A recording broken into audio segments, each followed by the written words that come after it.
very much.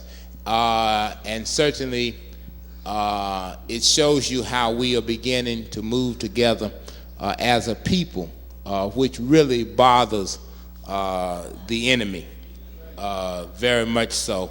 And for us to be able to come together in such a loving manner week after week.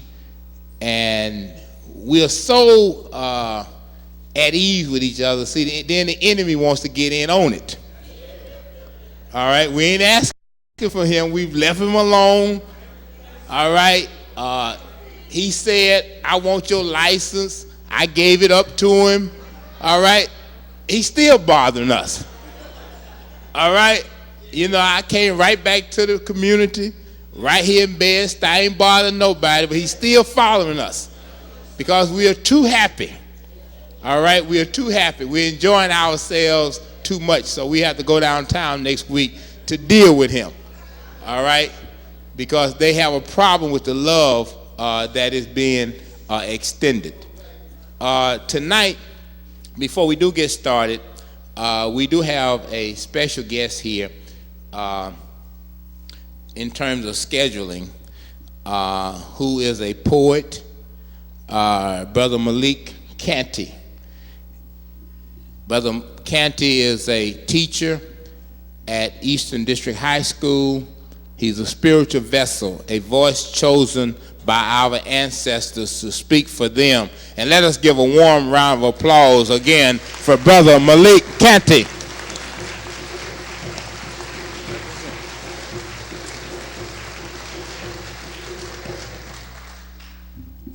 Namaste. Do you know me? My teachers were many: Jesus, Garvey, Elijah, Sojourner, Mega, Harriet, Malcolm, King. Do you know me? When I was little, the only accepted national theme song I ever heard was Get On Back If You're Black, sung by a group called the Enforcers. Do you know me? I represent a tired majority who is always fighting for dignity and equality. Do you know me? I don't carry the American Express card or have a $50,000 job, because that'd be the reason why life is so hard. Do you know me? My forefathers was called Pharaoh. My mother was called Queen. They removed me from the cradle of civilization, made me build other nations, gave me a new home called plantations. Do you know me? They beat me until I forgot my true name. They took my clothing and replaced them with chains. Do you know me? Do you know me? Do you know me? I sure as hell don't.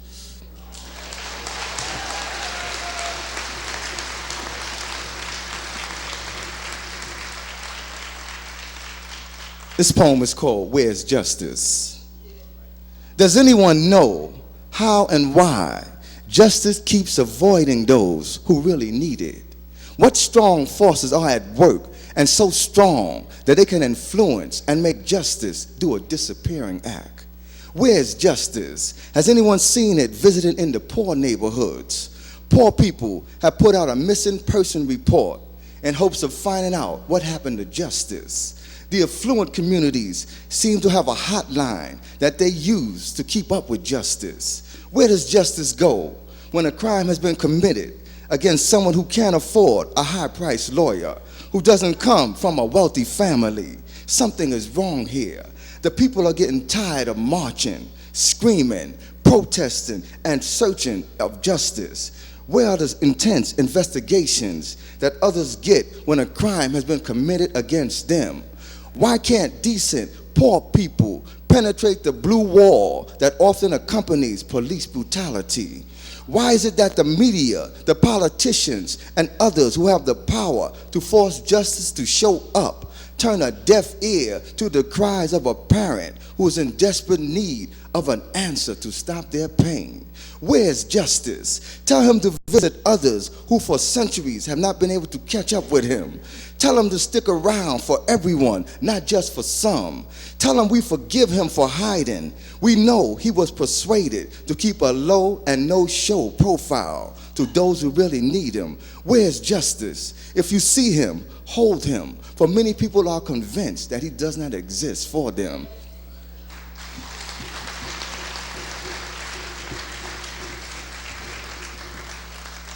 This poem is called You Don't Know. It is by design that you don't know who you really are, black man. It is by design. Diabolical planning of the highest order was used to remove the aura of greatness that you were created with. You don't know who you really are, black man. You are not a joker, buffoon, someone handy with a mop and broom. You are not headless and careless as you are often portrayed to your woman and children. You are not cold, insensitive, unproductive, bent on destruction, murderish, clownish, unreliable as the world has been conditioned to believe that you are. You don't know who you really are, black man. Let me try and give you an idea of the magnificence of you. The pyramid, the Sphinx, temples only tell part of the story of your ancient glory. You were the first star child. When the galaxy was being formed, you were being born. You were godlike in all your endeavors, black man. When the world was new, there was nothing you couldn't do. There are ancestral secrets stored deep inside of your pyramid body. Secrets that many have tried to use and remove. Secrets that are ingrained only in people like you. Star secrets, cosmic secrets, universal diagrams are inside of the black man. You don't know who you really are, black man, who you really are. The sun, the moon was under your command. You don't know who you really are, really are.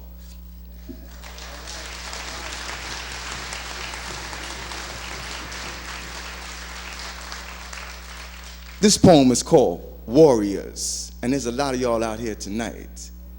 So this poem is for you who know the truth and refuse to submit to those age-old lies about your race. Our ancestors are very proud of you, representing them in all your endeavors. Our ancestors know that you have withstood the ridicule and the scorn of many people who believe that you were wasting your time trying to keep their dreams alive. I salute you for standing firm and proud while others were afraid to stand with you. I salute you for looking falsehood in the face and making the seeds of deception acknowledge that not all of us are scared of the white shadows. Our ancestors whose lives were a living hell when the creators of racism came out of their devilish shell are thankful for descendants like you. Our ancestors whose backs were mutilated by the whip, whose bodies were led to the ships against their will, are thankful that descendants like you did not forget what they went through. This poem is for you who recognize and don't care that others complain that your method and ways of mannerism are too black for them. You are the true warriors who refuse to back down. Our ancestors have guided you, mold you to represent them, and you have did it well. Because of people like you, our ancestors who are still with us in the realm of the spirit, have a voice, have an artist who is not afraid to tell their story. Stay strong in your belief. You have been chosen while many have remained frozen. Represent, represent. It's the only way you will get them to repent.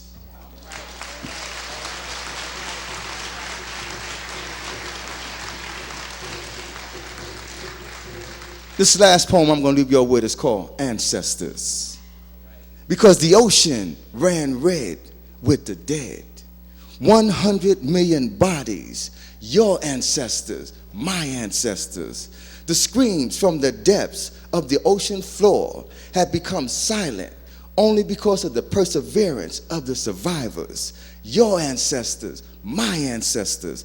How can we allow ourselves to ever forget those who never made it in the record books and remain nameless as if they never ever existed?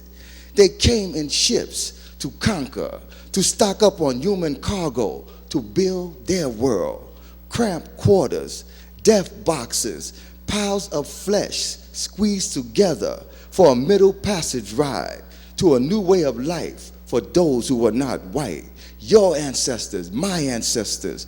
No one enjoyed this journey of death more than the sharks. Man overboard, woman overboard, nation overboard.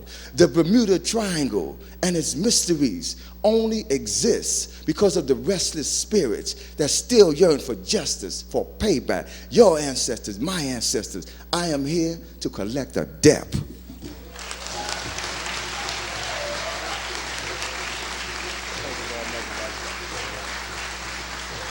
Brother Malik Canty. Let's give Brother Malik Canty a warm round of applause. Thank you very much, Brother Malik Canty. We have a lot of talent in our community. A lot of talent. Speaking of talent, we have a renowned poetess in our community and with us this evening, and we want to recognize her, Sister Jessica Karen Moore. Sister Jessica Karen Moore. Let's give her a warm round of applause. Sister Jessica Karen Moore. Thank you very much, Asante Sana, for coming out, being with us this evening. Karen Moore. Sister Jessica Karen Moore. Let's give her again a warm round of applause.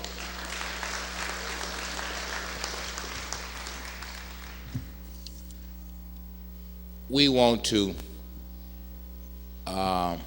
really thank all of you who have come out this evening, and particularly those who may be coming out with us for the first time. We want to particularly thank you, and we want to acknowledge you by please standing and everybody else giving you a warm round of applause for coming out. Those who have come out for the first time this evening, would you please stand so we can give you a warm round of applause?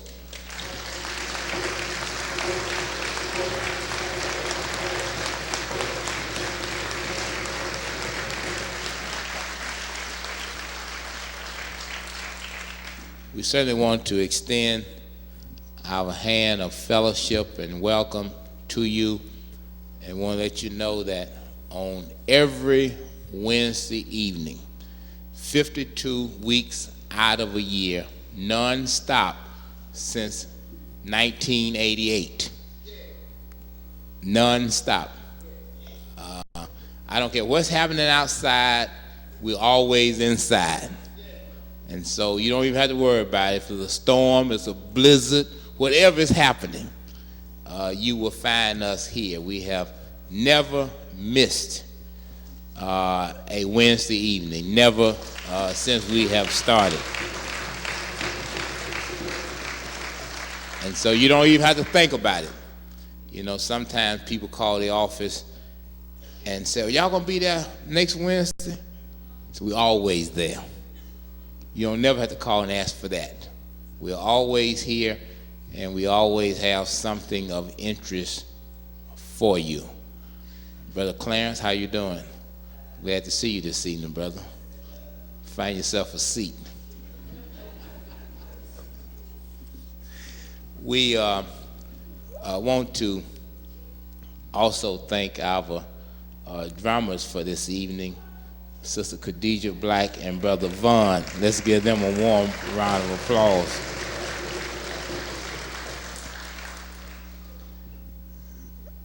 You finally qualified, Sister Khadijah. When we honored Dr. Jeffries in December over at Bethany, the scheduled drummers had not arrived, and she offered her services. And I told her that UAM is not amateur hour. We got to know what you can do. And so at our next membership meeting, she brought her drum for an audition. So she has become one of the regulars ever since. Sister Khadijah. And finally, Brother Charles Lilly, I don't know who helped you this evening, but you did a great job in putting this whole in an appropriate African setting, you can provide me with the name that we can thank them.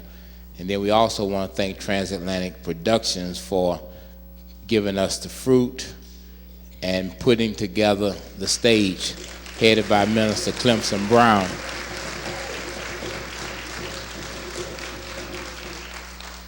See, anytime Clemson gives you something, you have to give it away. Because we're trying to get Clemson in the tradition of giving, Brother Eric. Yeah, giving him the African spirit. He's learning. He thought he was going to take this fruit home, but he found out that's not going to be the case. Not this time. So we want to thank everybody. At this moment, we want to move rather quickly and do our love offering for the week, because the people that come to us have made great sacrifices, and we could never repay them for the sacrifices that they have made and for the pain that have been put on them for making that sacrifice.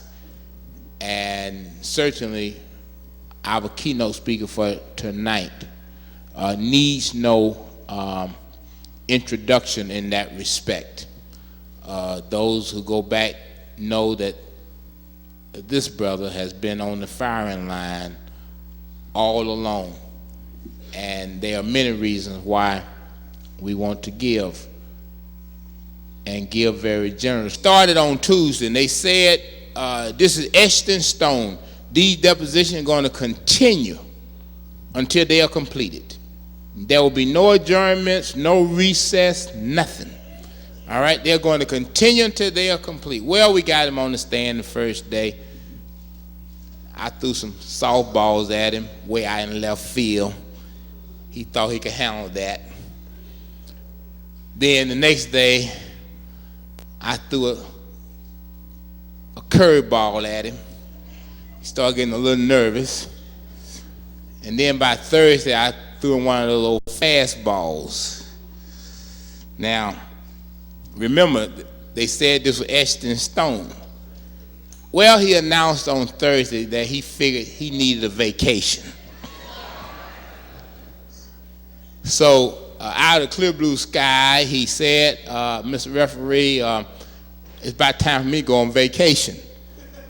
Referee looked at me, Mr. Matt, you have an objection? I said, sure. He said, you mean you're not going to allow this poor man to go on vacation? I said, I thought it was etched in stone. But see, white folks change the rules on you, all right, for their convenience. All right, so we went out and we came back, and we figured that the week's adjournment would bring us back to February 10th. So we came back. The referee said, well, when will these depositions resume? Pagona said, well, I'll be gone to about February 10th. The referee said, okay, we'll start back February 10th. His daddy said, I'm not going to let my boy testify unless I'm here. Now, Pagona's is nearly 40 years old himself. His daddy got to be there to hold his hands. So the referee said, well, you got a lawyer here. He said, I don't care. My boy is not testifying unless I'm here with him. He said, well, what's your problem? He said, I'm going on vacation. He said, when your vacation start? He said, on the 10th. So the referee said, well, how long is your vacation? He said, my vacation for a whole month. Now, remember, this is a case that was etched in stone. And now we're up to St. Patty's Day. All right? We're up to St. Patty's Day. But I can only tell you that this boy is in trouble. All right? Now, some of y'all are not familiar with Charles Hamilton Houston, who was the greatest lawyer of all times. Clarence Darrell could not touch his toes. But many of you are very familiar with Perry Mason. All right. Well, when I ask my last question up at Gonas, white folks gonna be calling me Perry Mason. All right. When I ask my last question up at Gonas, y'all know the outcome of every Perry Mason fictional story. Well, that's gonna be Pagona's last act. It's gonna be all over. I already got him in the grips. He cannot get out. I don't care what he does. He's gone. He's gone. The last question, Minister Brown, he's gone. And the great thing about it is that over their objections, we slid something past them, and we are videotaping the whole thing. All right? We're videotaping the whole thing. And what happened was I slid a notice by them, and they didn't catch it. And they made no objection to it.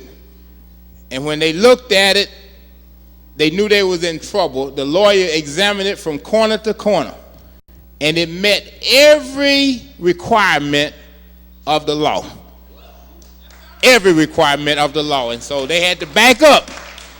They had to back up. I just want to let y'all know that because I'm going to stay sharp. I told y'all before, y'all thought y'all saw a lawyer 7 years ago. Y'all getting ready to see a real lawyer now.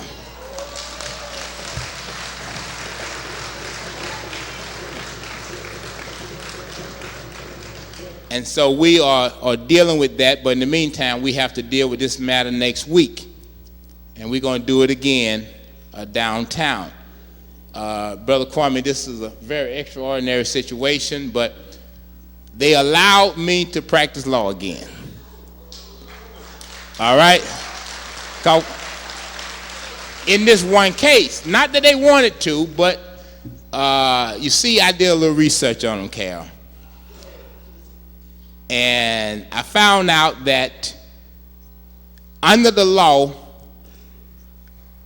the whole organization had a right to serve as individual counsels. And I told them that we had 1,000 lawyers to represent UAM. See, the court rules did not prevent that. They knew I had them. We busted the law wide open again. And we told them that we had 1,000 lawyers. They checked the law and realized that they could not stop 1,000 folks from serving as lawyers. And that meant they had to have a council table that would seat 1,000 people. And so once they recognized the vice that we had them in, they changed the law and said, well, you can represent them. So they issued an order. See, white folks can do anything they want, right? That's what happens when you have power. You just rewrite the rules. All right, so rather than deal with 1,000, they're going to deal with me. So we back in the South. We know how to deal with them. All right, we know how to deal with them. It's always good to have a court challenge. I may not know a lot, but I do know a little bit about that. And certainly it is great to be able to go into this period and to have the brother on stage tonight who we are getting ready to welcome here at the Masonic Temple, because he truly, without him knowing it, raised a whole new level of consciousness, not only for me, but many persons who attended Howard University in the early 60s. Howard University had been accustomed to producing the Dave Dinkins of the world. All right, that's what Howard was noted for. All of the Toms would be, and Thomasinus were being produced at Howard University. And, well, Dave was born about 12 years ahead of his time. Now, if he had been down there with Kwame Ture, we would have had a black male. All right? If he had been down there with Kwame Ture, we would have had a black mayor. Because literally, this brother changed the whole complexion of Howard University. I say that figuratively and literally. All right? He changed the entire complexion of Howard University at a time when I was there, and really put us in the vanguard of the student struggle. If you go back to the early period of time, it was not Berkeley and other places white folks would like for you to believe that the student movement started. That wasn't where the student movement started. It was on black campuses, and Howard University was certainly in the vanguard of that, and it was certainly someone then known as Stokely Carmichael who really gave us new values and gave us an understanding that it wasn't all about wealth, but a commitment to the liberation of our people that changed many of our minds about our futures. And certainly, I'm pleased tonight to be able, once again, to welcome him to Brooklyn, to the United African Movement, and to the Masonic Temple. A brother who has stayed on course, has never been off course throughout all of these years. And it was a funny thing that happened. A few moments ago, we were down at the restaurant with Brother Kwame, and I was talking about all the things that white folks have to get you off course. Jobs, positions, things of that nature. And his sister hollered out, "You forgot white women."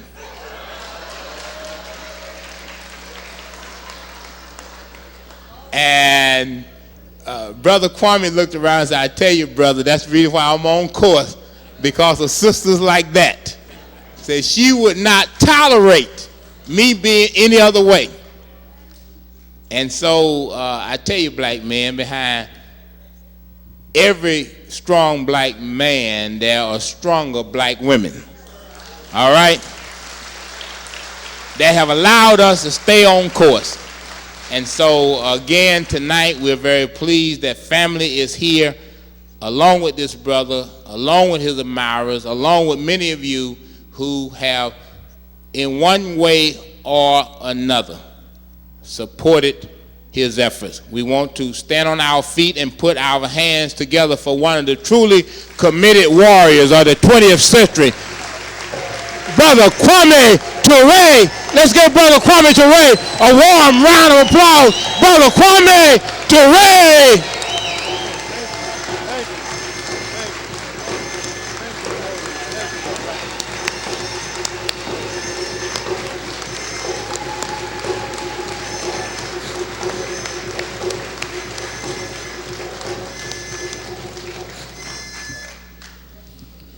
Good evening.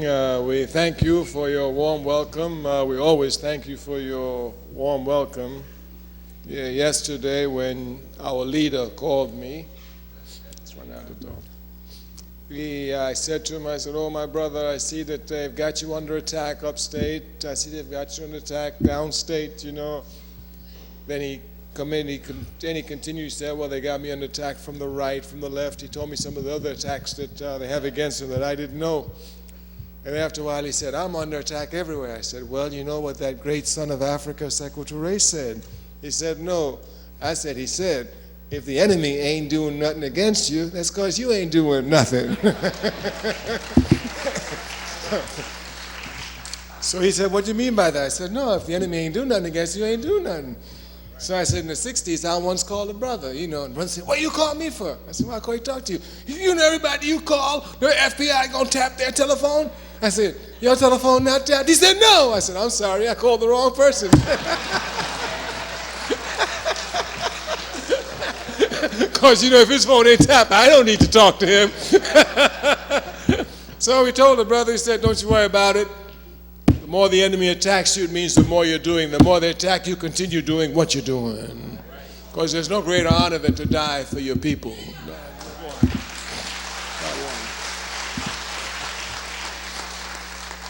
When I was a young man in the struggle, I thought with all my power that we were going to win. Now that I'm an old man, I know exactly how we're going to win. It's on this point that we want to speak tonight.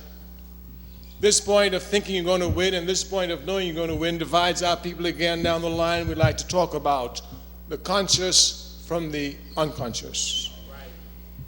Again, this aspect of the conscious and the unconscious is crucial to us. A people cannot be free unless they are conscious. Irrespective of all the struggles they wage, once they remain unconscious, they shall never be free. Here we can give all sorts of examples. Our people have been rebelling against this system since we first came into contact with it. We started on the shores of Africa when they came to get us. We fought them on the ships while they brought us across. And everywhere they've taken slavery, into Peru, into Argentina, into Brazil, everywhere the slave trade led, slave rebellions faithfully followed.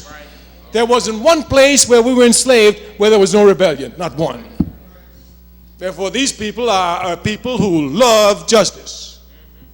As a matter of fact, the other day when a man was talking to me about the history of America and our people in here, they confuse it sometimes. You know, when you're oppressed by an enemy, you must be careful to know you have two different histories, and not only two different histories, but two histories who are diametrically opposed. If America is fighting in Vietnam and I go help them, I'm stupid. Because if I help them, I'm helping my enemy. America's fighting Vietnam, my job is to help the Vietnamese fight America at the same time. This is how I make history. And oppressed people do not make history by making the history of their oppressor. Anytime you make the history of your oppressor, you're against yourself. And oppressed people make history by fighting against their oppressor. This is the only way you make it. Now, as an unconscious people, we make great strides. I want you to know that. We have unconsciously gone from burning plantations to burning cities. All of this is unconscious. It's not even planned. When I think about the 1992 rebellion in Los Angeles over the Rodney King terrorizing by police, I just think, you know, if we had just organized about 4 hours before the rebellion, you know, I ain't asked for nothing big. You know, get some Molotov cocktails ready, nothing big. Get some tires ready to burn to keep the police out of certain areas, nothing big. You know, get some snipers to figure out which buildings we need to be on to shoot at them, nothing big. But all the times we have rebellions, they're unplanned, spontaneous, on the spot. We are a people, we will never tire of saying, who act together but do not think together. This division must be properly understood. We have such hatred for the enemy, such love for justice, that at a drop of the hat we rise up. But once you're unconscious and you rise up on instinct. And instinct is not reason. It doesn't think, it just reacts. Therefore, once you rise up on instinct, after a while, you will fall down on instincts. Thus, if you look at the history of our people in their struggle, we rise up, we sit down. We rise up, we sit down. We rise up, we sit down. Of course, each time we rise up greater, but we always sit down. The error is sitting down. The error is sitting down. Once we rise up, we must stay up.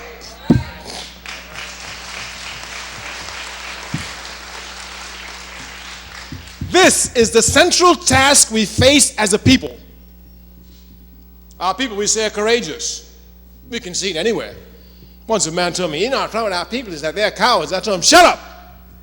You must be careful. Don't be saying bad things about your people, especially lies. I've seen these people, 16 years old, 80 years old, face machine guns, face police dogs, face police hoses with nothing but nonviolence in their heart. I've seen them.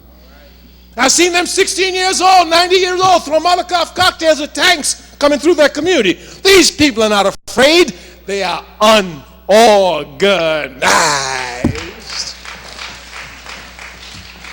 This task of the conscious coming to organize, we will never stop hammering away at. We must make some distinctions, just some, between the conscious and the unconscious. Of course, there are a lot of them. But one of the fundamental differences between a conscious brother and an unconscious brother is that the unconscious brother is not aware of what he's doing. He acts on instincts. A conscious brother acts on reason. The unconscious brother will rise up in a minute and strike out at anything. But the conscious brother knows exactly who the enemies are.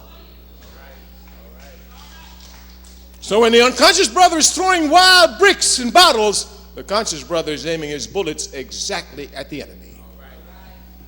Therefore, one of the greatest differences between the conscious and the unconscious is that the unconscious acts on instinct. The conscious acts on reason. One of the great distinctions between the conscious and the unconscious is that the conscious belongs to organizations, the unconscious do not. One of the differences between the conscious and the unconscious is that conscious goes themselves to get information from the people who are saying it. They go to primary sources. The unconscious takes it from any source. For example, if you're a conscious sister, you know Minister Louis Farrakhan years ago. You yourself have gone to hear him when he said he's coming to New York. I'm going to hear him. And you go down there and you hear him yourself. If you're an unconscious sister, you hear about Farrakhan on television, where they give you the news in 30 minutes of the world.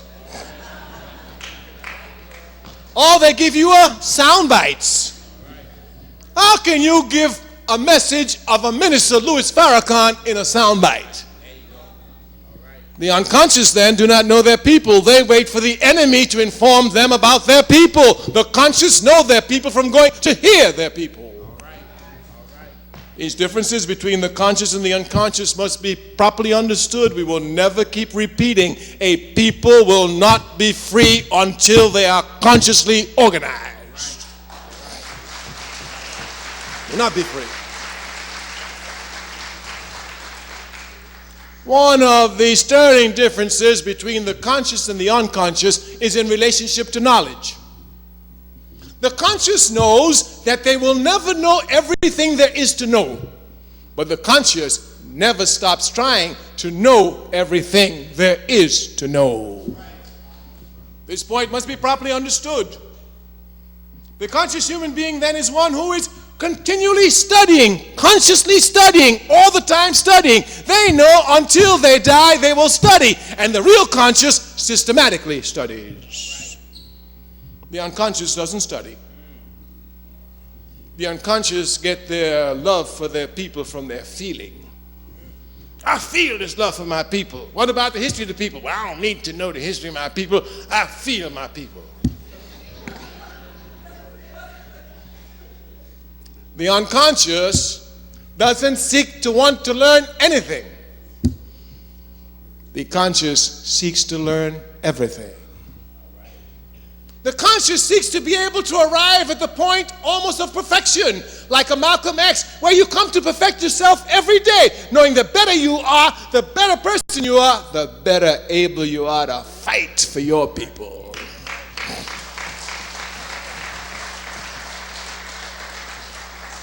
The conscious doesn't come to learn about Malcolm X from a movie. No, not at all. As a matter of fact, just commenting on movies, I said, if I go to see a movie about Malcolm X, and when I walk out the movie door, after having seen the movie, I don't have more hatred for injustice, I don't feel more enthused about transforming myself to being a more perfect human being, I have not seen a film on Malcolm X. This aspect of the conscious wanting to transform themselves is clear. We give clear examples from that of Malcolm X, who transformed himself from a pimp to a revolutionary. From someone who would sell his woman to someone who would take a bullet for his women.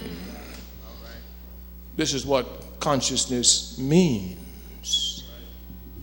We say we must have the conscious. A man was telling me the other day, he said, since the 1960s, I've seen our people made no advancements. I said, oh, they've made great advancements. He said, no, I don't see it. I said, it's because you don't see it, don't mean it's not happening.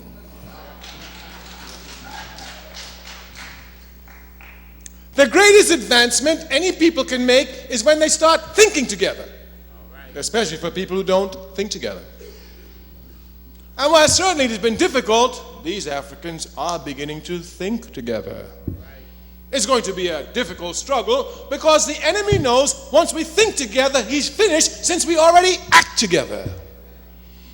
And this great action which we always have together against the forces of oppression, once we come to think seriously, analyze them, and every brother and sister is sharp, knowing exactly who the enemy is, I tell you, we will be free. We will be free. This task then of the conscious to organize the unconscious must be constant, it must be unstopping. One of the last differences I would like to point out between the conscious and the unconscious, now there are many, I'm just giving us some, is that the conscious recognizes that the struggle is eternal. The unconscious is confused by American capitalism. They think that you struggle for a little bit, you'll be free, and then you'll sit down and enjoy life like a great consumer. Any society that's a society of consumers is a doomed society. Society of producers are a society that will live forever.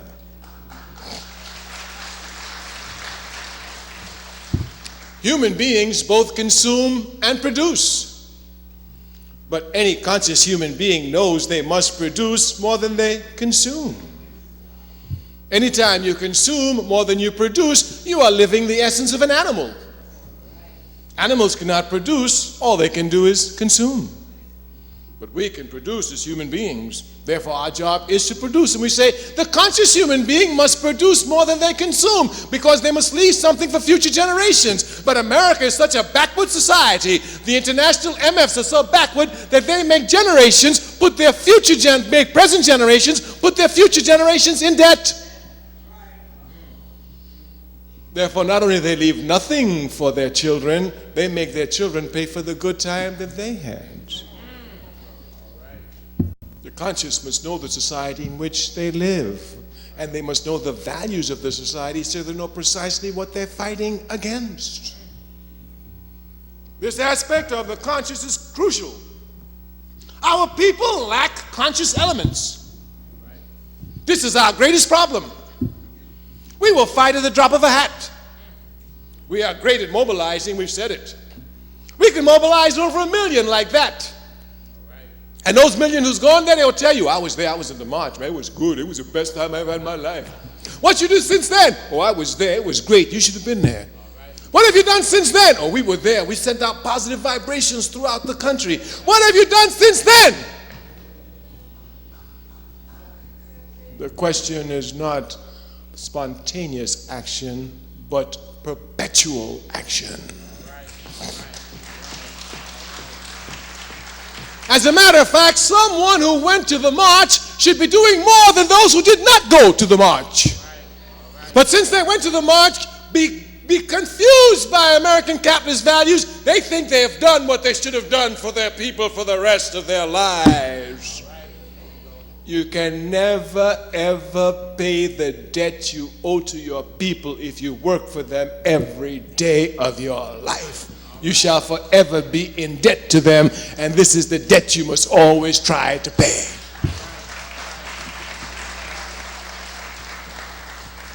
The conscious knows what's going on in the world. When they talk about problems in Africa, the conscious has already analyzed it. Man came run to me and said, look like Africa's finished. I laughed. Africa finished? She was here before anybody else is. And she shall be here after everybody else is. There's no question about that. But it looks like it's going backwards. I said, why is that? He said, look at it. I said, oh, I don't see it going backwards at all. I see it going properly forward. He said, look at Africa. Look at her. She's under all neo-colonialism. I said, of course she is. You see that? I said, you know nothing about Africa. You've not studied her. Kwame Ture has a title of a book that would tell you exactly where it's going. The title of his book is Neo-Colonialism, the last, underline the word, the last stage of imperialism. All right. The great V.I. Lenin wrote a book at the turn of the 19th century. It was called Imperialism, the highest stage of capitalism. But Osajifo's book is entitled neocolonialism, the last stage of imperialism. If you study very well, you will see that Osagyefo is absolutely correct. After this, Africa is going straight to a unified socialist continent, and nothing can stop it. Nothing can stop it. Nothing can stop it. No force on earth can stop it. Proper analysis will show us how clear we are. The man said, look at Liberia, look at Somalia. I said, look at the enemy. This problem must be put into our head. The conscience knows that in no way can they anytime, under any condition, analyze any aspect of our lives and leave the police out, leave the oppressor out. Anytime you make any analysis of an oppressed people and you leave the oppressor out, you must blame the oppressed. I remember when they were talking about drugs. Man came to me, they said, we got a meeting with you, we want to come, we got an anti-drug squad. I went down to meet them. They were full of enthusiasm. When they finished, they said, what have you to say? I said, if y'all want to fight drugs and you ain't ready to take on the police, leave it alone. But what the police got to do with this? We talking about pushers, we talking about users. I'm talking about the police, the real source of the drugs.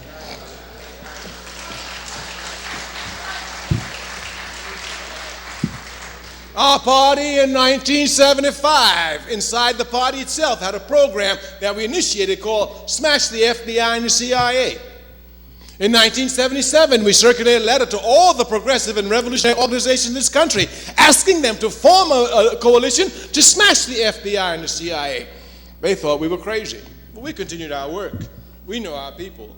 Today, it's the unconscious elements that's exposing the CIA and the FBI, not the conscious. So if the unconscious is whipping them, you know what the conscious gonna do to them. The unconscious made the CIA send their chief liar into what? To lie to the people and say, the CIA ain't giving you no drugs. Everybody knows the CIA. Anybody who's conscious knows the CIA been pushing drugs. The CIA been doing all sorts of tests on people. Anybody knows the CIA know what scum they are. So you know anything that goes wrong, you can just point to them and you're sure to be correct. That's a fact, yes. Of course, if the CIA are dropping off drugs in the community, who's pushing it? The police. It's clear. The CIA has direct links with the police. Direct.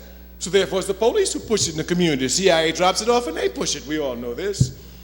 So I'm just saying, when you start to analyze your people, if you don't analyze the enemy, you blame us for drugs. Well, I know what's wrong with us people. You know that Kwame Ture, he always blaming the white man for everything. Well, you don't have to take drugs. Well, the policeman not supposed to bring drugs in the community. You say, if he don't bring it, we won't take it. But as long as he's bringing it, and they have the conditions they have, you can be sure some people in our community are going to take it. That's just the reality of life. When you make a condition to try and correct human behavior, you make it impossible for people to do bad things. You don't make possible for them. No. You make it impossible. Because there is double nature. We all have it. No matter how honest you are, there's always a temptation to lie. And it will be there until you die. Our father used to tell me all the time, he said, son, if you decide to tell the truth, stick with it. He said, because you can tell the truth all the days of your life, and just before you're about to die, tell a lie and have everyone discover it. So once you start to tell the truth, you must make conditions which make it impossible for you to lie. Make it impossible. This other question of love and hatred must be properly understood. When you love your people, you must hate the enemies of your people. If you don't hate the enemies of your people, it's because you don't love your people. I have a burning hatred.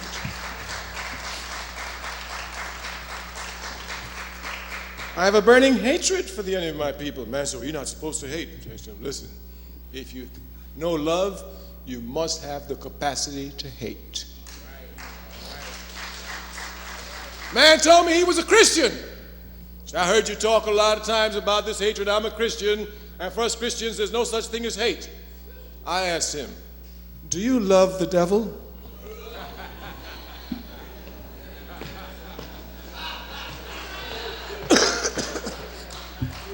I asked him, do you love sin? If you're a Christian, you got to hate sin. And if you're a good Christian, you better hate the devil with all your strength, all your might, all your soul. Because if you don't hate the devil with everything you got in it, the devil will trick you. I mean, if you hate the devil but you like the way he dresses, he'll finish you. Look, I got a suit made just for you. Try it on. Looks just like the one I'm wearing. So your hatred against the enemy must be total. Your hatred against the enemy must be total. This can only be properly understood by the conscious. The conscious knows precisely what the enemy is trying to do. The enemy, look at him. If he doesn't shoot you with a bullet, if he can't give you cancer, he will corrupt you. There's every possible means that the enemy will use to get you. It's only total hatred of the enemy that will keep you away from him. The conscious knows this. Therefore, the conscious is not afraid to tell anybody, I hate injustice with a passion. I hate the enemies of my people with a passion. And yes, if I had the choice, I will strike them down immediately without thinking about it twice. The job of the conscious is to organize the masses of our people.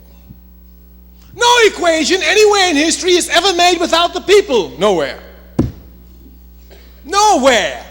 In this country, every movement is made by the people. Every movement forward is made by the mass of people, even though they're unconscious.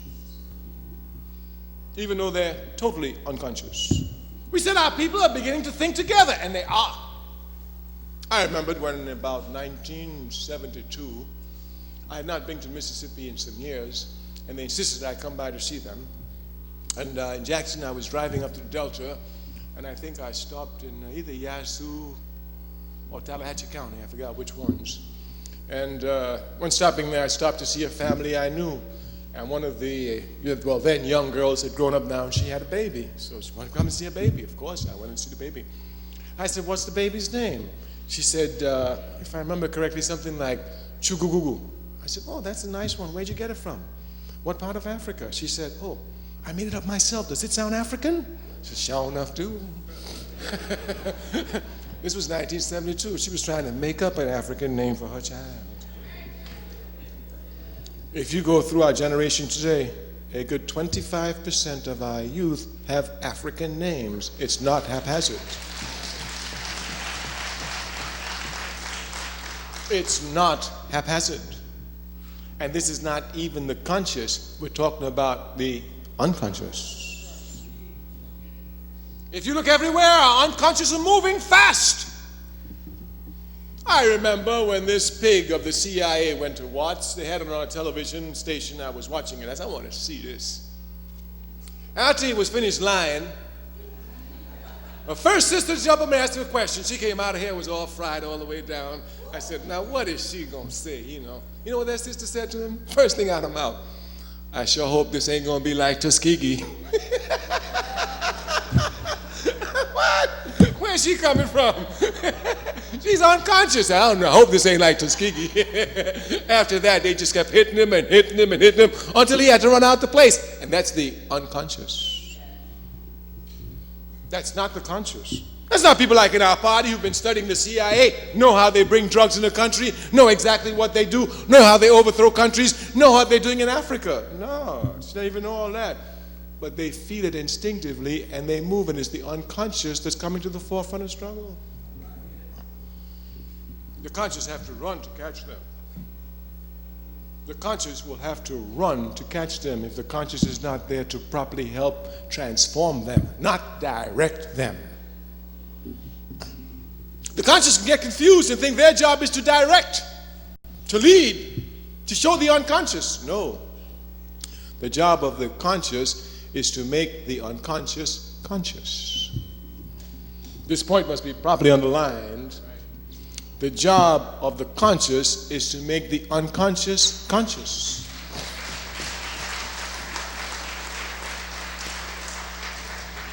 Not to teach them and have them look up to you as this great man and woman who knows so much, but to show them you can know exactly what I know and you should know more thanks to work I've done for you.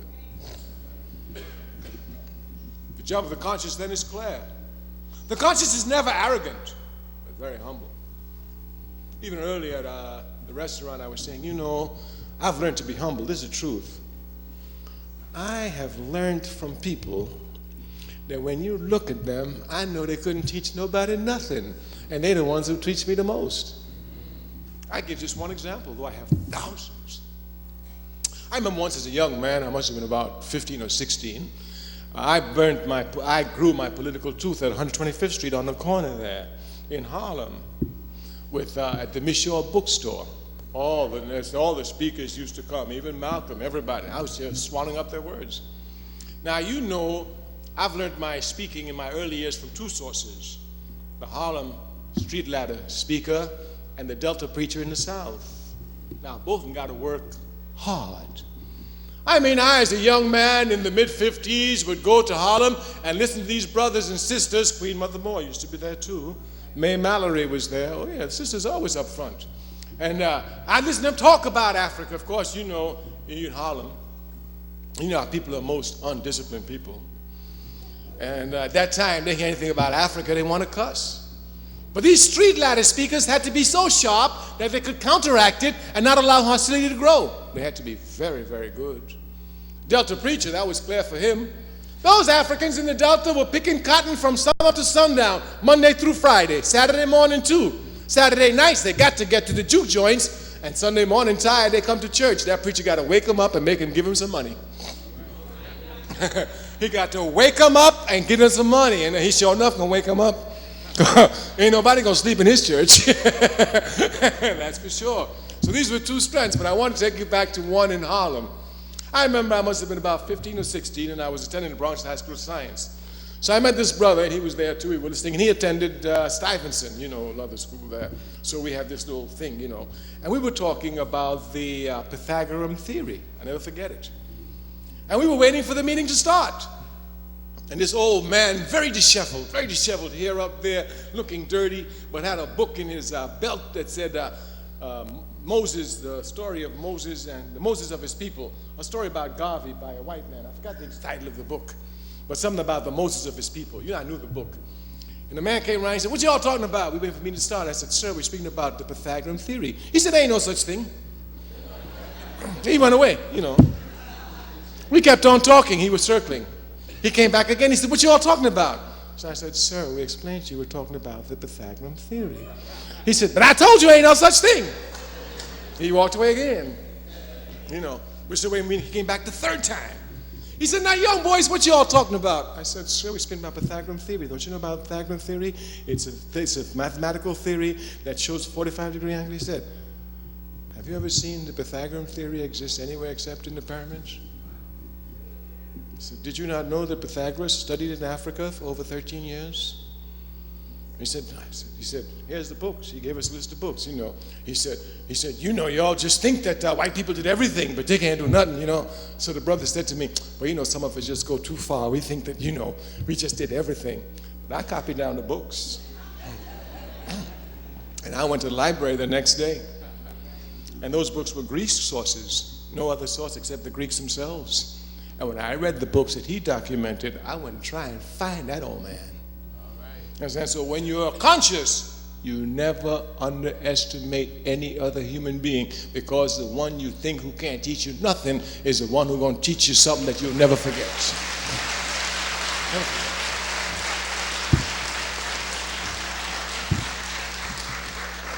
I just want to pass on one other story to you about Harlem, and this shows you the wit of our people. I mean, we're just so fantastic people. I remember once in the springtime, you know, it just broke spring. It was a cold winter in the 50s. And, you know, by that time, brothers used to conk their hair. Yeah, and then they didn't conk it alone, but if they had a brown Cadillac, they have a brown conk with brown shirt, brown tie, brown jacket, brown shoes, brown socks, brown underwear, and brown hog, you know. If it was gray, they'd have their hair dyed gray. So it's, you know, when the weather breaks, we all break outside coming out in the winter. And it was a Friday afternoon in Harlem. Spring had just broken. This brother came out of the do-rag with his hair just done up and his jacket over his shoulder, Jackie Wilson style, and just walking. The brother's talking about Africa. When he got there, oh, Africa, what can she do? She can't make matches, blah, blah, blah. So the rest of us who were young, you say something against Africa, so we started to change our expression. The brother top the ladder said, pay no attention to the brother. When he said that, the brother really went mad. Yeah, pay no attention to me. We're talking about Africa. What can Africa do? Blah, blah, blah. I mean, he even started to cuss out Africa. Now, we start to grumble now. The brother said, I told you all, pay no attention to him. The brother said, that's right, pay no attention to me. Look at these fools talking about Africa. If they were told to go right now, they'd be the first ones to run away. And he just started to cuss out Africa. This time, it really got unbearable, so we started to pull up our pants. Going to fisticuff with this brother now, because that's the only way he understands something. The brother said on the ladder, he said, I told you all to leave this brother alone. Y'all look at him carefully. Look at his hair. His hair will go home before he does.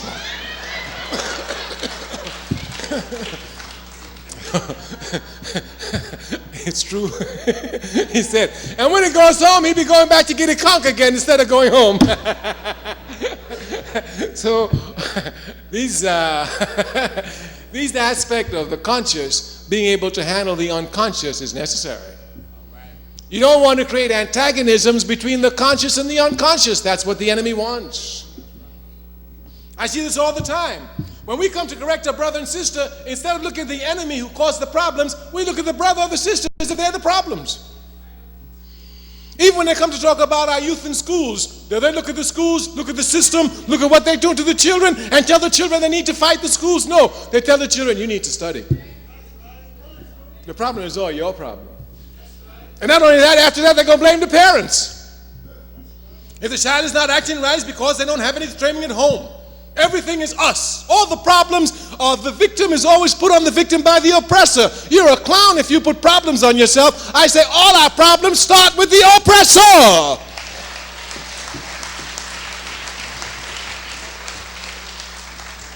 Brother told to me, you say all the problems is capitalism. For you, all the problems is the white man. We don't do anything. I said, that's right. Until you have the power to address your problems, you can't address your problems. And you will not have power to address your problems until you knock down the external force that's stealing your power from you. Therefore, the first fight is against the external enemy. That's clear. The conscious must lead themselves through example themselves.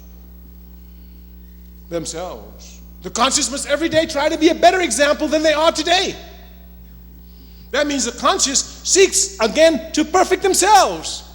And the conscious knows from the very beginning that by themselves ain't nothing they can do. Right.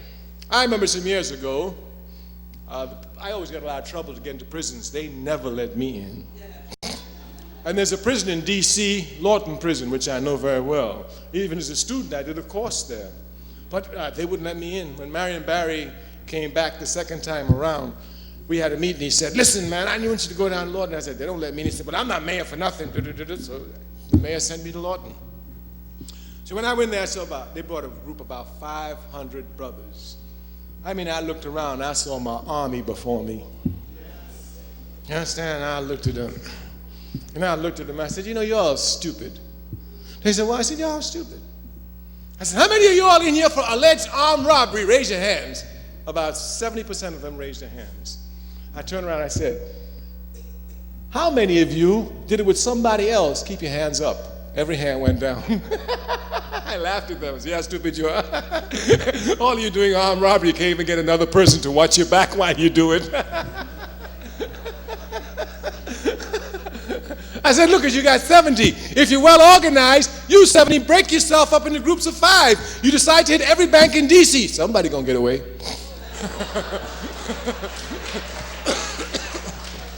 Somebody gonna get away. I told him, look how stupid you are. You go to fight capitalism by yourself. Ain't nobody covering your back. And when you get arrested, you don't know what to do. I said, me, I've been in jail just like you. But every time I get arrested, I ain't got nothing to worry about. I make one phone call. I call the organization I'm working for. My job is over after that. That's all I do. I've been in jail many times. When I get to jail, my only problem is to let my organization know that I'm in jail. That's all. After that, I'm in jail. I'm doing my work in jail. But I know my organization on the outside is fighting to get me out of jail. When I come up there, I don't even know who my lawyer is. The organization sends me a lawyer. I told him, you got to beg the state for a lawyer. You got to beg the very state who's going to try you to send you a lawyer. I said, I don't even know who he is, but my organization sent him. They sent him. I said, I don't know what my bills are. I don't know nothing. The organization takes care of that. If you want to fight against the enemy, you got to have an organization to fight the enemy.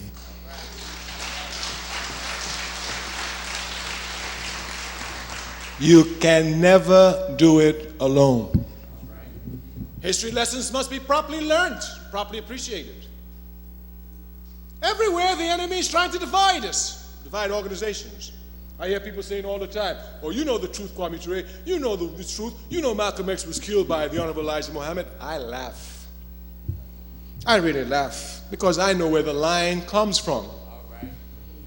The line comes from the police, of course. The movie picks up the line of the police, that's clear. That's why it's a movie. They run the line of the police. They had one where the line of the police is that drugs destroyed the Black Panther Party, not the police. Drugs destroyed Huey Newton, not the police.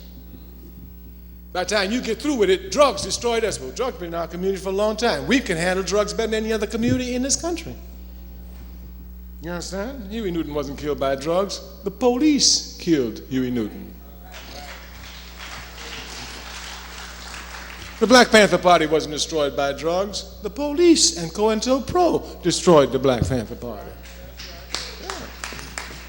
Malcolm X was not killed by the Honorable Elijah. The New York police, the FBI, and the CIA killed Malcolm X. See, the conscious knows this because the conscious properly analyzes. They don't go with sound bites.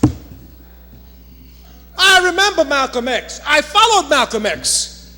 I'll tell you the brutal truth. When Malcolm X quit the Nation of Islam, I said to all my comrades, I said, look at it, it's going to go down now. Malcolm going to split it.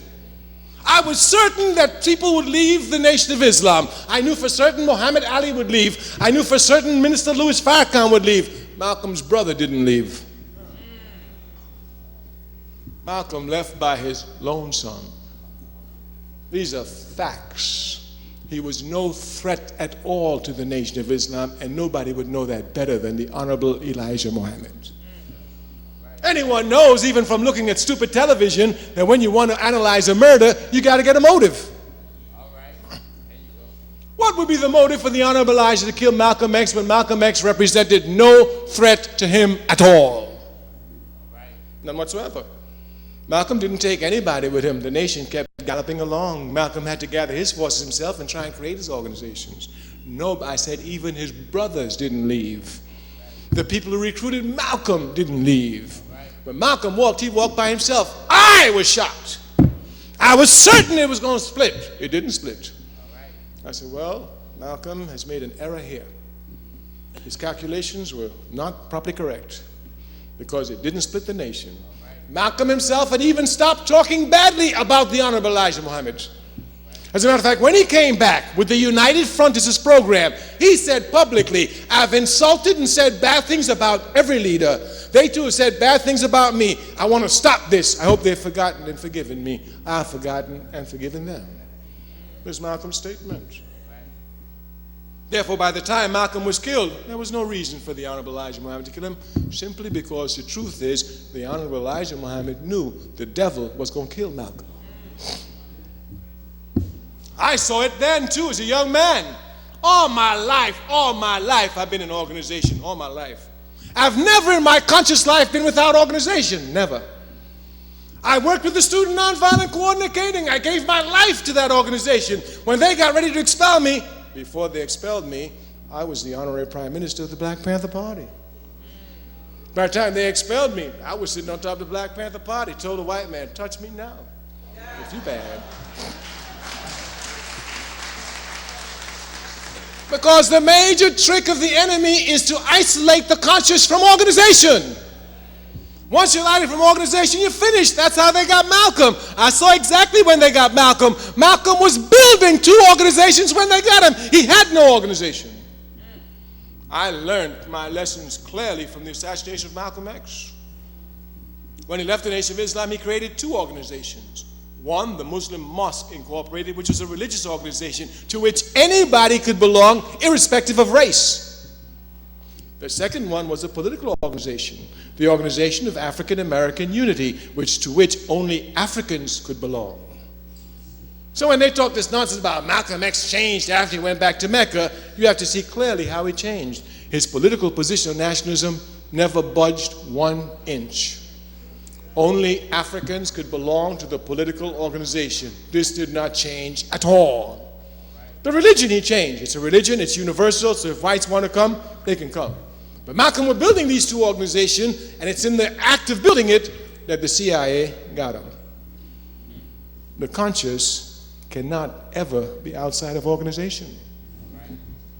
I knew that my sojourn with the Black Panther Party could not last long.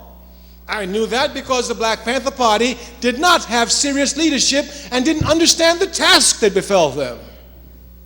Their serious leadership was best personified by Huey Newton, but once in jail, that was it. Oh, if I were to tell you some of the true stories about the Black Panther Party, you'd be amazed.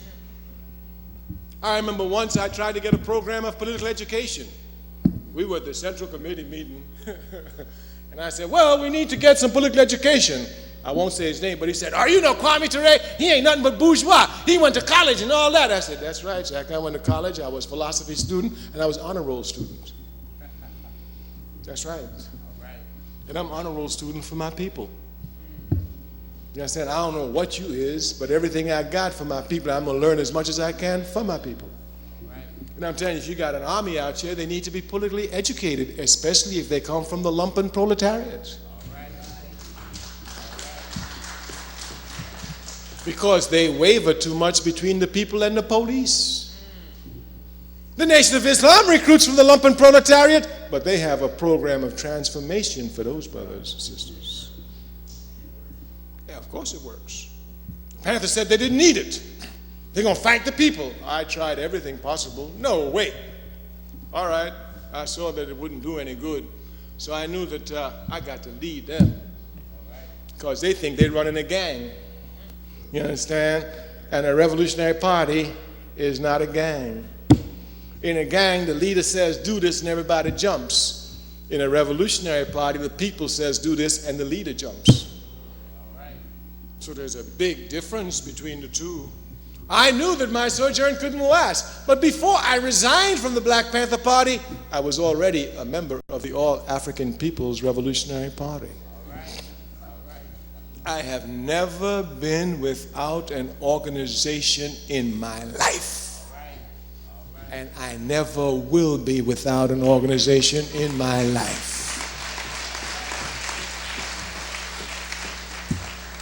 All I want is to bring down the enemies of my people, and if I had the strength of Samson, I would shake America even if it came down on top of me and be proud of it.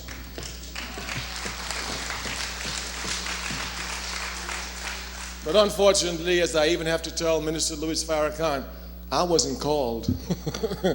God didn't call me. He called Samson, he called you, he called Jesse, but he didn't call me.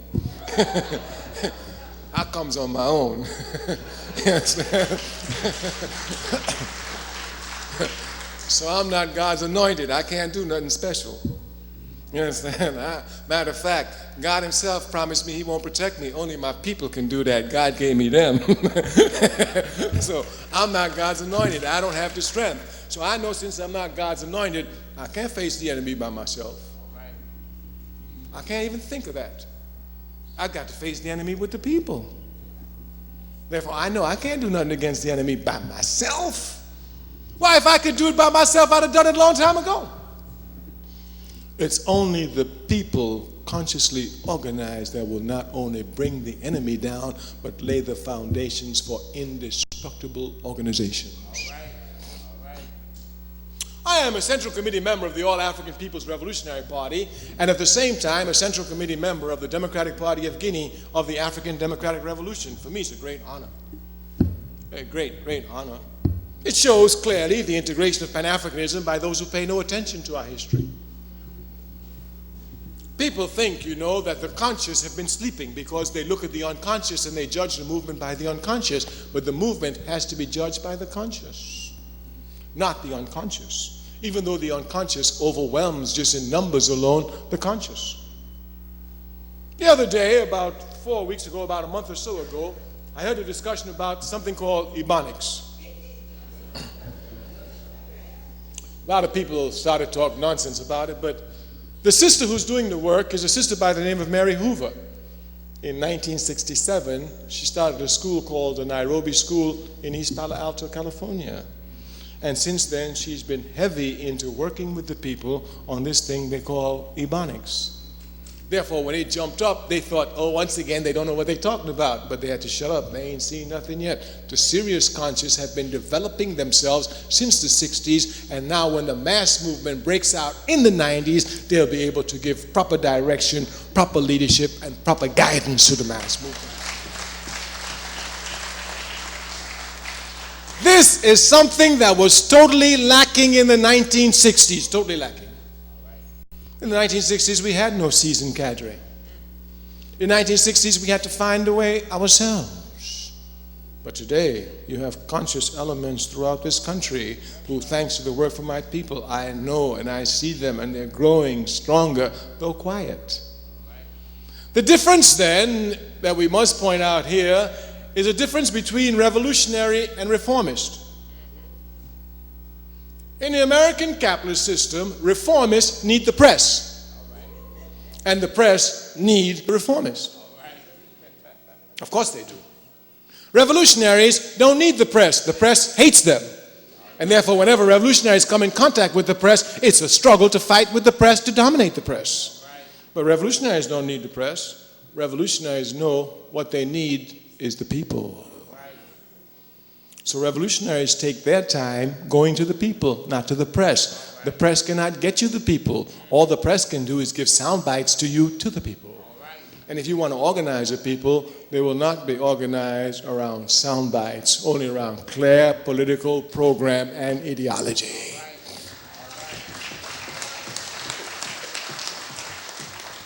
So the conscience doesn't run to the press. Some reformists think that without the press they can't do it. This is one of the arguments that SNCC had with SCLC and that I had with the Black Panther Party. The Black Panther Party, we need the press. What you need the press for? They're always talking bad about you. Well, we need the press. No, the people are not going to know about you from the press. The people are going to know about you from your work with the people. It's your work with the people that makes you know them. If all the time they see you on television, they don't know you. They don't know you. They only know you when you're working with them. So if you're revolutionary, you don't look for the press, you look for the people. And the conscious elements since the 60s have not been looking for the press. They've been looking for the people to develop themselves, and they have been developing. All right, it's late. We don't have to keep you all night. We just want to give you one example of serious work. If you will look properly at all our organizations throughout the country, you will find that the enemy has made one great blow against us on two levels: coordinated work and recruitment to make our organizations grow. If you examine very carefully our organizations in this country, you will see these are the two blocking stumps that we've not been able to overcome since the 60s. While people speak a lot about COINTELPRO, and they speak about COINTELPRO destroying this organization, that organization, one of the greatest damages that COINTELPRO inflicted upon us was that it broke down completely the coordination between organizations. And after breaking it down, they made sure it wouldn't come together by having FBI informers inside the organizations make it difficult for them to meet. I remember the trouble we had. We go to socialist organizations. Look here, we're socialists, you know. No, you ain't. You talking about Africa. Yeah, I know I'm talking about Africa. I'm socialist. Let's work on a socialist program. No, we can't work with him. He's chauvinist. He's narrow-nationalist. He's talking about Africa. I said, I understand all that. But look here, I ain't got no power to whoop you all. It's the capitalists that got power to whip you all. Don't fight me. Fight the capitalists. But you know, some people can be so confused that they don't know what they're fighting for. I remember as a young man, I was living in an Italian neighborhood in the Bronx. And one night, I was going to my house there, and an Italian comrade there saw me. He wanted to fight, you know. So it was late at night. There was nobody there. He said, "I'm going to whoop you." You know, throw up his hands. I saw nobody. I knew I could outrun him. I outran him. You know, I ain't going to fight him. You know, what's that about, you know? 3 days later, he sees me in the schoolyard in front of everybody. Now I got to fight him, so I whoop him. You know, he misunderstood the night of fight. I don't fight for nothing, even when I was a kid. I'm a revolutionary. If you ain't got no power, I ain't fighting you. Even if you want to fight me, I ain't going to fight you. Because when I finish whooping you, I got to get something. And if you ain't got no power, I whoop you. I don't whoop you for nothing and go around and say, I whooped him, I whooped him. No, when I whoop you, I get power. If you ain't got no power, I ain't even thinking about you. I fight only those who got power. Because I want power. So when I fight you, I whoop you, the power comes to me. But if you ain't got no power, I fight you. Oh, I whooped him, you should have been there. I whooped him. No, I ain't going for that. Even boxers don't get in the ring for nothing. No. So the conscious must know who they are fighting. They're not fighting those who don't have power. They're not fighting the unconscious. Not only the unconscious don't have power, they're not even fighting for power. You want to fight the ones who got the power. You got to, sure enough, fight the powers that be, not the victims of the powers that be. This aspect of understanding properly power and fighting for it is clear.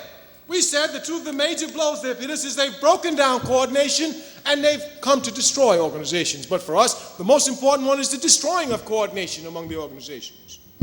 The All African People's Revolutionary Party gave me an assignment in 1969 to form an African United Front in this country. The party has put all the resources of the party at the tips of those involved in this campaign. I was asked to head it up. I want to report to you that faithfully since 1969, I've been working on African United Front. And I want to tell you, every time I get it together in place, the Zionists destroy it. I'm telling you exactly what I'm talking about. The first one we got together was in 1972. Everybody was there. At that time, Roy Wilkins was alive. Whitney Young was alive. All of them. Farrakhan was coming representing the Nation of Islam. The Honorable Elijah Muhammad was alive. Abernathy was alive, coming to represent SCLC. King, of course, had been assassinated. We had everything in mind. The Zionists pulled a fast one, very fast one. Unfortunately, they tricked us, you know, and their tricking us had nothing to do with the response we didn't think we would get from the people calling the meeting. But because of that, they just canceled everything. I mean, with vicious letters, and the Zionists just created confusion among us. We struggled and struggled and struggled. We are revolutionaries. We want to tell you, we don't want an easy struggle. We are revolutionaries. Anytime there's an easy struggle, we say, leave that for the kids. We want difficult struggle.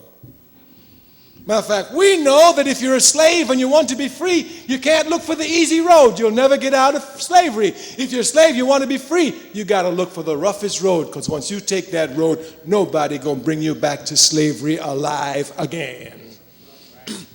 We're revolutionaries. We look for the difficult. We know it's only with the difficult that you learn, not with the easy.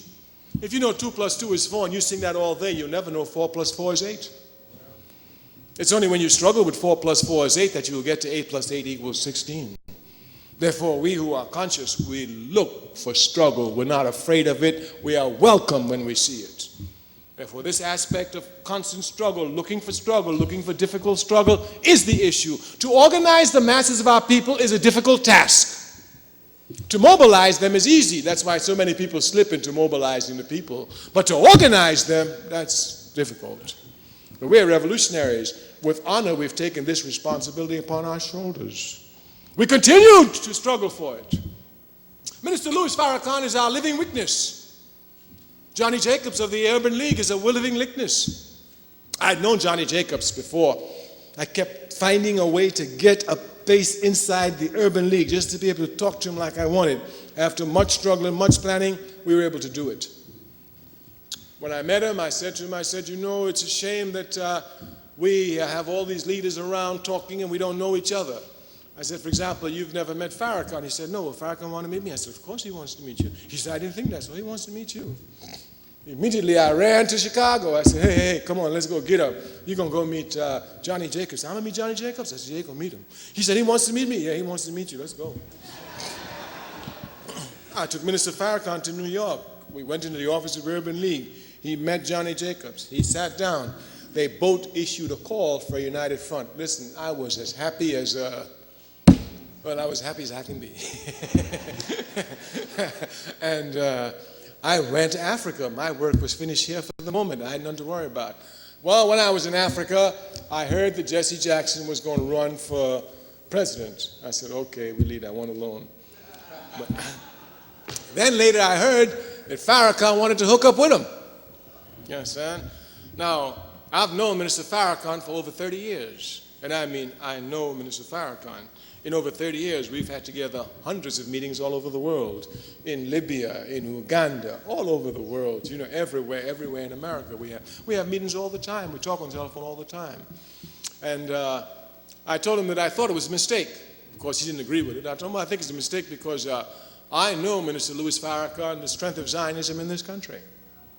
And I know what you may not know or may have forgotten. I know that they know the All-African People's Revolutionary Party will never give them any slack. We'll be on them until death. But they know that the first organization to wake up anti-Zionism among the Africans here was the Nation of Islam. I reminded him that I read of the nation of Zionism. The only paper I could read about it was in the Nation of Islam. None of the left-wing communist parties was talking about the Palestinian struggle. Only the Nation of Islam in Mohammed Speaks spoke about it. I remember 1964 when the PLO was formed. I have a picture of Malcolm X in Mohammed Speaks shaking the hand of the PLO representative. They announced it in the paper, the formation of the Palestine Liberation Organization. I reminded him of all this. I said, so if you think those Zionists want me, which they do, let me tell you something about them. They're scientific, and they want you too. Because if they will go to Argentina after 30 years and hunt down somebody, you know they ain't going to forget you because you're still young. You ain't even old. They usually wait till you're old and crippled before they go get you. But you're young, so they're coming for you. Well, needless to say, what happened? The Zionist press blew up a statement about gutter or dirty religion, poof, splitting everything down the middle. By the time I came back here from Africa, Farrakhan was at Jesse's throat. Johnny Jacobs wasn't talking to Farrakhan. He'd already attacked him. I mean, those Zionists give me trouble. You understand? It took me 2 years of patient work just to get them together to shake hands again. I mean, serious work. And I'd tell you something, I hate cold weather with a passion. And I had to get up and go to Chicago one morning at 7 o'clock in February to get Farrakhan and Jesse to come back, sit down, and bury the hatchet. I had harder work with Johnny Jacobs, but finally I got it together again. By that time, of course, more problems. We've continued on this African United Front. The reason we continue on is because we want the masses of our people organized. And we know no organization in this country by themselves, not the Nation of Islam as strong as they are, not the NAACP as well established as they are, not the Urban League by itself can move our people towards organization.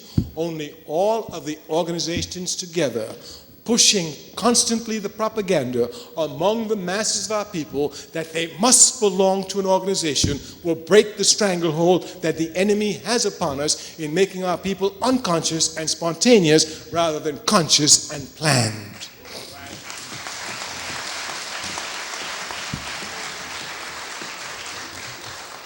Speak to Brother Alton. Speak to him. Every time I speak to him, since I've known him, tell him what I talked to him about. African United Front. Ask Jesse Jackson. Every time I call him on the telephone, what do I talk to him about? African United Front. Ask Minister Louis Farrakhan. Matter of fact, they tell me, you sound like a broken record. I'm going to sound like anything till I get my people to the point they got to get at. We got to be organized. Can you imagine what will happen when each and every one of us belong to a political organization fighting for the people? Can you imagine that? That when you go to identify yourself, you identify yourself by the organization you belong to fighting for the people. Yeah, brother, I'm with UAM. What about you? Yeah, brother, I'm with NOI. What about you? Yes, sister, I'm with the AAPRP. What you doing? You know, yeah, well, I belong to NAPO. You know, well, I'm with RNA. You know, unless we identify ourselves by the political organizations to which we attach ourselves, we remain unconscious, and in this, at this advanced stage of our struggle, even a danger to the people. A real danger to the people, because you help give this nonsense about Rambo, about the individual being able to do everything, about Superman and Bionic Man and this one and that one, who by themselves do so much. This is nothing but lies and filth from a capitalist system. An individual can do nothing by themselves. They need the people for everything, and especially for freedom. Especially for freedom.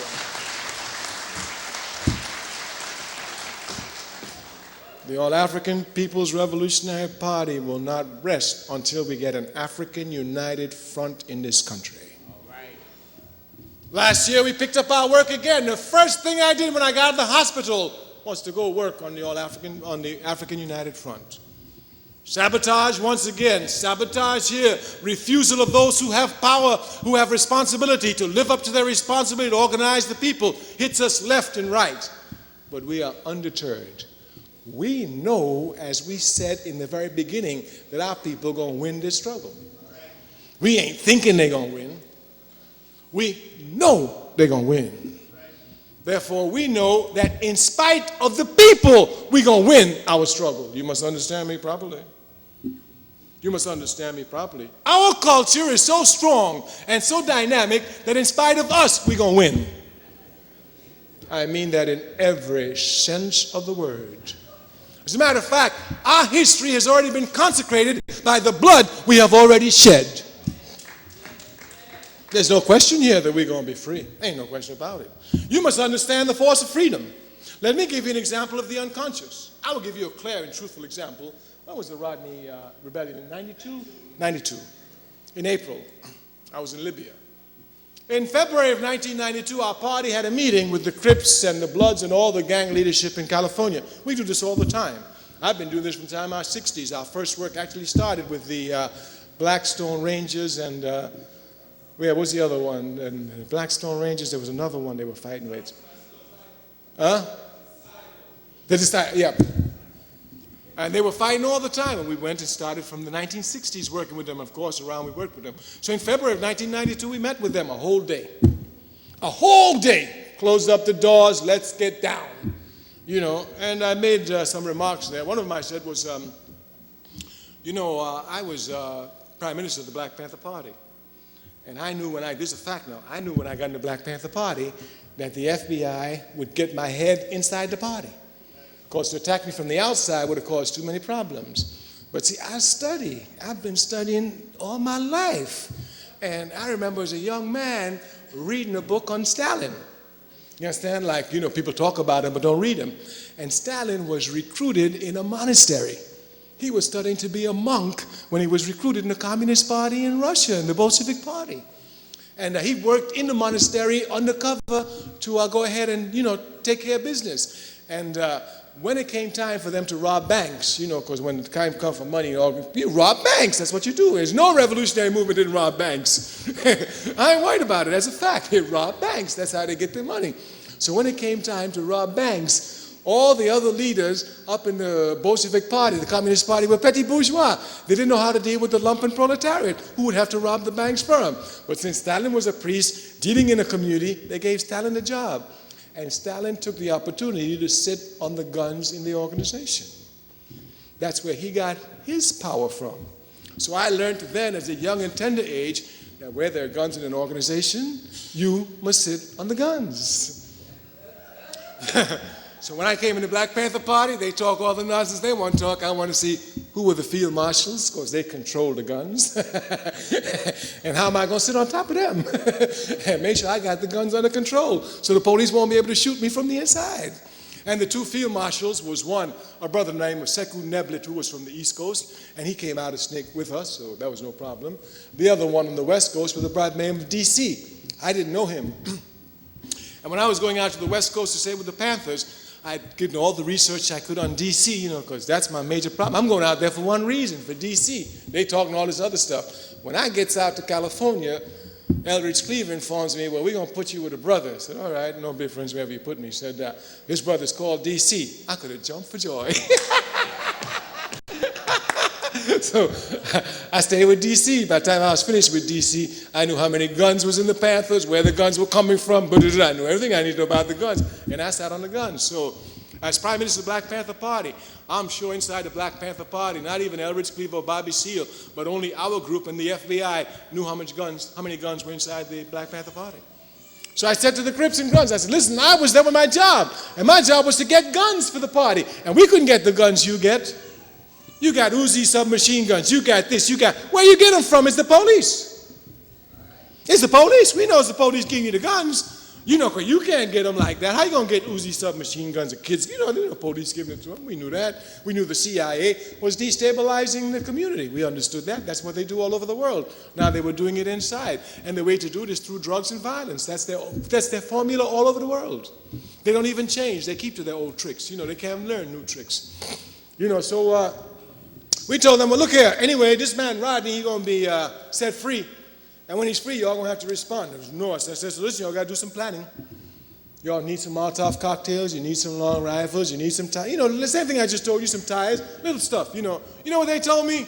At the end of the whole day, Brother Kwame, we sure glad you came, spent time with us, because, you know, people like you don't come see people like us, and we appreciate what you said, but we think you live in a little bit in the 60s. I said, oh, yeah? I said, yeah, ain't going to be no stuff like that. But when Rodney's policemen were freed, they didn't even wait till nighttime. At 3 o'clock in the afternoon, they all hit the streets. So those who didn't plan to fight had to fight. That's what you must learn. Whether we want to or not, we got to fight. And since we got to fight, we got to organize the fight.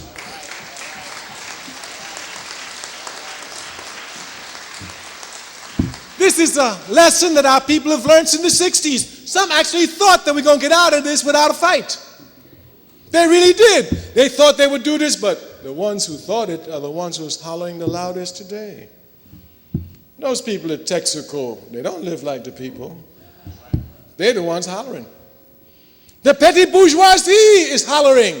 The masses ain't said nothing yet. So you know, if they're hollering, you know what the people going to do when they get up.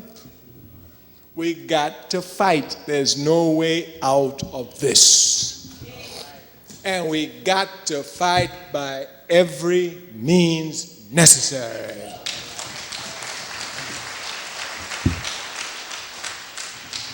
We got to fight them in the courtroom. We got to fight them in the schoolhouse. We got to fight them with health plans. We got to fight them in the prisons. And the streets is the determining factor of it all. We got to fight them in the streets. These are just facts. And we can't fight them in the streets unorganized. Every one of us who are conscious must decide what trace are we going to leave behind. Every one of us. As someone who's gotten cancer, this lesson comes home quickly. You know, you ain't got but so much more time here. What trace you want to leave? I have never called myself a leader. Never. You're a leader. I ain't no leader. Because I know you cannot be leader of a disorganized people. Minister Louis Farrakhan can be called a leader of the Nation of Islam, which he is. But to say a leader of the people is to make a big mistake. The Nation of Islam is organized. When Farrakhan snaps his hands, the FOI falls in place. That's what a leader is. If you have an unorganized people, you can't be leader. So I've never left a trace of being a leader. I've always left one trace. I am an organizer. Because this is what our people need. They got too many leaders. Man once told me, you know what's wrong with your people? They ain't got leaders. I said, you ain't never organized them. Because you bring three together, all of them want to lead. You don't know about these people. They don't need leaders. They need organization. They have too many leaders. Therefore, my trace is one that I want to leave.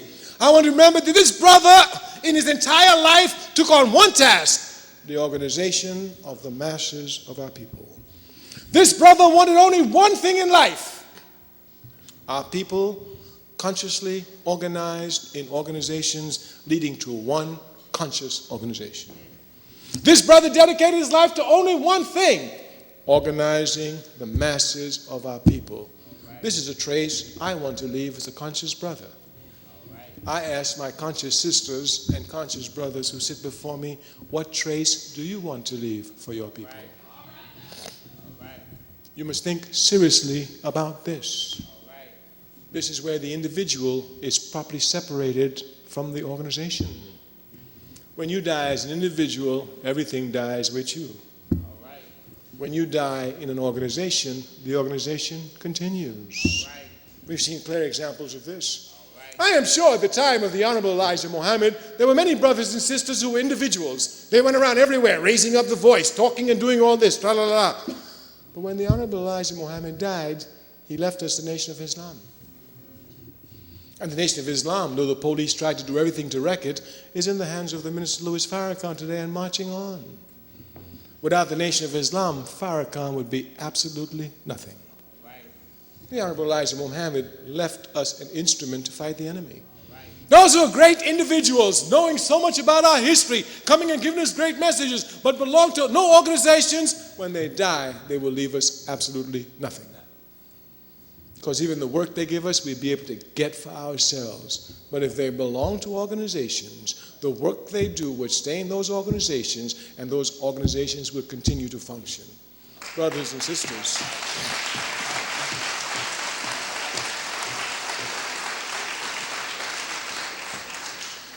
sisters, we leave you the same task we left you last year. We will leave it to you every year. We've been working for it for 30 years. You need an African United Front in New York. You must have an African United Front. The history is clear. When you had the Patrice Lumumba Coalition, when you had the December 12th movement, when you had UAM, when you had Black Mans Against Crack, when you had them together, you could mobilize easily 50,000 people in New York. That's not an easy task in New York City. But once they were split, you can't mobilize any more 50,000 people. Why? Because of this split. Of course, we know the enemy will use any reason to split us. We repeat what we said the last time. We repeat it all the time because Kwame Ture is correct. The job of revolutionaries is to make reactionaries work for the revolution. I'm a revolutionary, 100%. If you tell me that so-and-so is a CIA agent and we can't do nothing with him, I'm going to make this CIA agent work for the people. Oh, we did it. I'll give you one example. In 1972, our party was just struggling along in the United States. By 1973 and 74, our party grew by leaps and bounds. I mean, people were coming in from everywhere. Now, our party is not a party that's attracting the masses at this point. We're attracting only the conscious. You must know what you're doing when you organize. So when all these people came in, we know we didn't recruit them. So when we sat down, we said, they're the police. Simple as that. What are we going to do with them? All right, we got a campaign. The campaign was called Smash the FBI and the CIA. And we had posters, nice big posters. And we gave every chapter in our party the task of blitzing the city in which they live. That when members of our central committee came into that city, they must see these posters everywhere in the city. And we made them put them up. And we told them, this is only step one. After this, we got stepping up our plans against the FBI and the CIA. All of them started to wither away. Just out of the clear blue sky. The job of a revolutionary is to make reactionaries work for the revolution. The enemy doesn't want us to have a united front. The enemy knows a united front is always a precursor of revolution.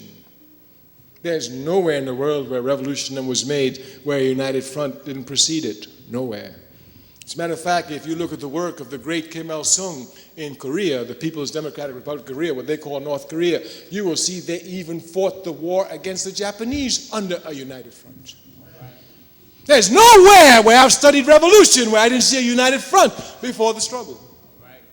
The enemy knows once we have a united front in this country, it's step one to irreversibility. We are concluding then. We want you to take the task of the united front seriously. We've told your leader and we'll tell him again, brother, the major task for you in New York City is to get a united front with all of these organizations so that when we face the enemy, we face him as a unified front.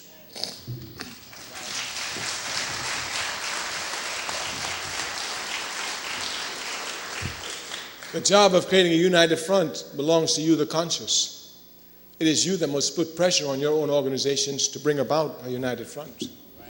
You must come to understand the importance of it. Our task as a party is just to let other people see the importance of the front. But so caught up in individualism, everybody thinks their organization is so important that they're going to do. No organization alone can organize the masses of our people. That's clear. Therefore, if you want the people organized, which means you really want the people to have power, then you've got to work for a united front. We are going to conclude. We tell you again the need for organization. We will never stop in this, our task. We want our people organized. You know the difference between a leader of an organized people and a leader of a disorganized people? I once told a man, I said, well, when I become a leader, my people be so well organized that one day I will call a nonviolent march in front of the White House. And I'll march 1 million people around there nonviolently. And I'll make the demands. And if the demands are not met, the following week I'll send 2 million with arms. That's organization.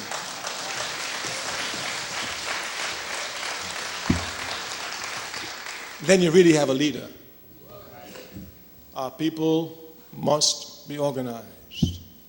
Our people must be organized. Do not rest content when you belong to an organization, but make sure it's your task to organize everybody.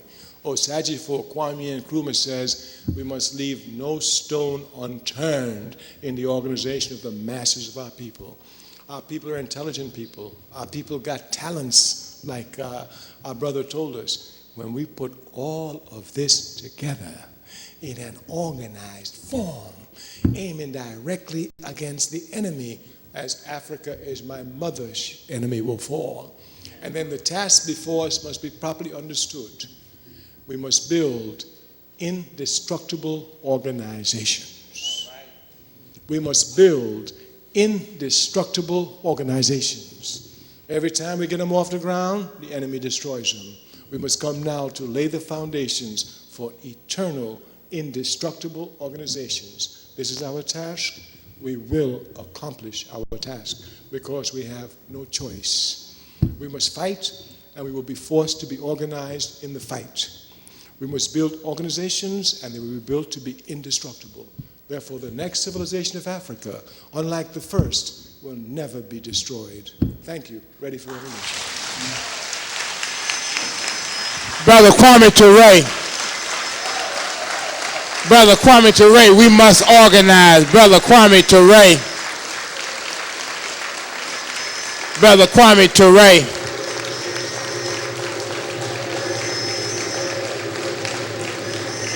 Thank you very much, Brother Kwame Ture.